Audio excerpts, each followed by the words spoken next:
झारखंड में विधानसभा के चुनाव संपन्न होने के बाद देश की सियासत में जिसकी सबसे ज्यादा चर्चा है वो नाम है हेमंत सोरेन का और उनकी पार्टी झारखंड मुक्ति मोर्चा की। क्योंकि जिन परिस्थितियों में चुनाव जीता गया झारखंड में, ये काफी दिलचस्प बना देता था इस मुकाबले को। और शपथ ग्रहण है सरकार का, कुछ गारंटी कुछ वादे भी हैं, प्रधानमंत्री से मुलाकात हुई है हेमंत सोरेन की।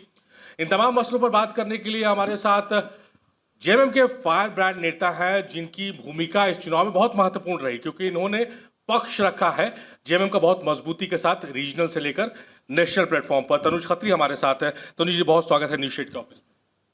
आपका धन्यवाद। तनुज जी, बड़ी जीत, और जीत की तो बहुत बार बधाई आपको हम लोग दे चुके हैं, लेकिन आप बात करेंगे कि शपथ ग्रहण समारोह की तैयारियों में आप लोग जुटे हुए हैं और जिस तरह का वहां मंच देखने को मिल रहा है, लग रहा है कि बहुत भव्य कार्यक्रम होने वाला है। देखिए, ये भव्य कार्यक्रम नहीं है। ये झारखंड की जनता ने जिस भव्यता के साथ, जिस प्रचंडता के साथ जो ऐतिहासिक बहुमत दिया है, और हम समझते हैं कि ये झारखंड के इतिहास में दर्ज हो चुका है कि किसी को, किसी दल को, और विशेष करके किसी व्यक्ति के प्रति इतना प्यार झारखंड में कभी किसी को नहीं मिला था जो हेमंत सोरेन जी के नेतृत्व वाली सरकार को मिला है। तो निश्चित रूप से जब जीत बड़ी होती है तो उसका जश्न भी बड़ा जनता बना देती है। तनु जी, इसी से संबंधित एक सवाल है। आज हेमंत सोरेन जी ने प्रधानमंत्री से मुलाकात की है, उन्हें न्योता दिया है, तो सिर्फ इसे न्योता वाला देखा जाए या कुछ और इसमें ढूंढा जाए? नहीं नहीं, अब हम समझते हैं कि इन सब चीज़ों पर विराम लग जाना चाहिए। ये समझना चाहिए कि इंडिया गठबंधन ने हेमंत सोरेन जी के नेतृत्व में किन ताकतों से लड़ने का काम किया। वैसी ताकतें भारतीय जनता पार्टी जो झारखंड को बांटने का काम इन्होंने किया, और बटोगे तो कटोगे, एक चेतावनी और धमकी देने का काम किया कि हम आपको बांटेंगे, हम संथाल परगना को अलग करेंगे, हम सरायकेला खरसावां को उड़ीसा में ले जाएंगे। तो हम समझते हैं कि इन सब चीज़ों पर कोई सवाल अब नहीं पैदा होना चाहिए। लेकिन एक कार्यवाहक मुख्यमंत्री के रूप में आज के तिथि में हेमंत सोरेन जी हैं, 28 तारीख को फिर से पुनः मुख्यमंत्री हो जाएंगे ऑफिशियली। तो एक शिष्टाचार होती है जब देश की राजधानी में, और वो प्रधानमंत्री हैं, तो इसको उसी रूप से देखा जाना चाहिए। अच्छा, इतनी बड़ी, इतनी प्रचंड जीत के बाद एक चीज़ जो देखने को मिल रही है कि विपक्षी खेमे से कुछ बयान आ रहे हैं। कोई आजसू को जिम्मेदार बता रहा है, करिया मुंडा साहब ने तो अपने विधायकों पर ही सवाल उठा दिया और लगातार वो बयान दे रहे हैं। तो क्या आप ये हार का साइड इफेक्ट मानते हैं या मानते हैं कि असलियत अब बाहर आ रही है? देखिए, नेतृत्व विहीन, नेता विहीन, नीति विहीन और नीयत इतनी गंदी भारतीय जनता पार्टी की, तो अब तो ये एक दूसरे का सर फोड़ेंगे ना राजनीतिक रूप से।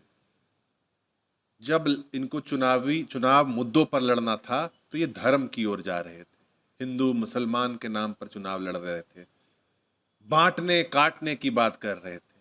तो अब तो ये लड़ेंगे, ये आपस में लड़के खत्म हो जाएंगे। तो ये स्वाभाविक है। अभी तो शुरुआत हुई है बयानों से, अभी देखिए क्या होता है। ये खत्म होने की कगार पर है, निस्ते नाबूद हो जाएंगे ये लोग। कोई पूछने वाला नहीं रहेगा। क्यों नहीं रहेगा? क्योंकि आप विभाजनकारी नीतियों के साथ झारखंड में आते हैं, आप गंदी दृष्टि के साथ झारखंड में आते हैं, लूटने खसोटने, यहाँ के लोगों को आप बांटने के लिए आते हैं। तो उसका जवाब तो जनता ने दे दिया है। आने वाले समय में और माकूल जवाब मिलेगा। एक और सवाल है तनुज जी, चुनावी घोषणा पत्र में जो 7 गारंटी थी और बड़ी जीत है, तो बड़ी जिम्मेदारी भी आप लोगों की बढ़ गई, जैसे स्वास्थ्य की गारंटी, खाद की गारंटी, सुरक्षा की, सम्मान की। तो लगता है कि पहले कैबिनेट में उसके रिप्लिकेशन देखने को मिलेंगे, उसका अक्स देखने को मिलेगा? देखिए, उसका अक्स जो देखने को मिलने की आप बात कर रहे हैं वो पहले से है। वो सभी की सभी गारंटियां, उस पर झारखंड की हेमंत सोरेन जी की वर्तमान की सरकार ने पहल कर दिया। चाहे वो ST SC OBC आरक्षण की बात हो, चाहे वो स्थानीय नीति की के विधेयक की बात हो, आदिवासी सरना धर्म कोड की बात हो, शिक्षा में सुधार लाने की बात हो। आज 80 CM of school of excellence काम कर रहे हैं जो प्राइवेट स्कूल से कई ज्यादा सुविधाओं से लबरेज है। तो ये सरकार जो गारंटी करने का काम किया है उस पर पहले से काम हो रहा है। हाँ, उस गारंटी को पूरी तरह से सुनिश्चित करने का और उसमें ऐड ऑन करने का काम होगा। जैसे अगर 1,000 रुपए मैया सम्मान मिल रहा था तो 2,500 रुपए मिलने जा रहा है दिसंबर से। तो सरकार तो कटिबद्ध है और पहले ही फैसला कर लिया है। जो निश्चित रूप से 28 तारीख के बाद आपको कई और ऐतिहासिक निर्णय झारखंड के पक्ष में देखने को मिलेंगे। चलिए, बहुत शुक्रिया आपसे बात करने के लिए। शुक्रिया, आपका भी शुक्रिया। न्यूज शेड के सभी टीम को शुभकामनाएं और धन्यवाद। आपको भी शुभकामनाएं। और जिस तरह से लगातार इस प्रचंड जीत के बाद जेएमएम के तमाम नेताओं से बात हो रही है, एक बात बहुत अच्छी और बहुत पॉजिटिव जेएमएम खेमे से देखने को मिल रही है कि जेएमएम के हर एक नेता के जबान पर यह बात है कि बड़ी जिम्मेदारी जनता ने दी है और इस बात का एहसास है और उस जिम्मेदारी का आउटकम भी जनता को देखने जल्द मिलेगा। ये भरोसा जेएमएम के हर एक नेता की तरफ से सुनने और देखने को मिल रहा है। बहरहाल इंतजार करना चाहिए। नई सरकार का गठन होने जा रहा है, शपथ ग्रहण समारोह है और भव्य आयोजन किया गया है। आप भी उसके साक्षी बनिएगा और हम उम्मीद करते हैं कि ये वर्तमान सरकार झारखंड की जो आवाम है उसकी उम्मीदों पर खरा उतरेगी। तो न्यूज शेड में फिलहाल मेरे साथ इतना ही। अगर हमारी कोशिशें आपको पसंद आ रही हो तो हमारे वीडियोस पर लाइक, कमेंट और शेयर कीजिए और सब्सक्राइब करना चैनल को मत भूलिए। आप सभी का बेहद शुक्रिया।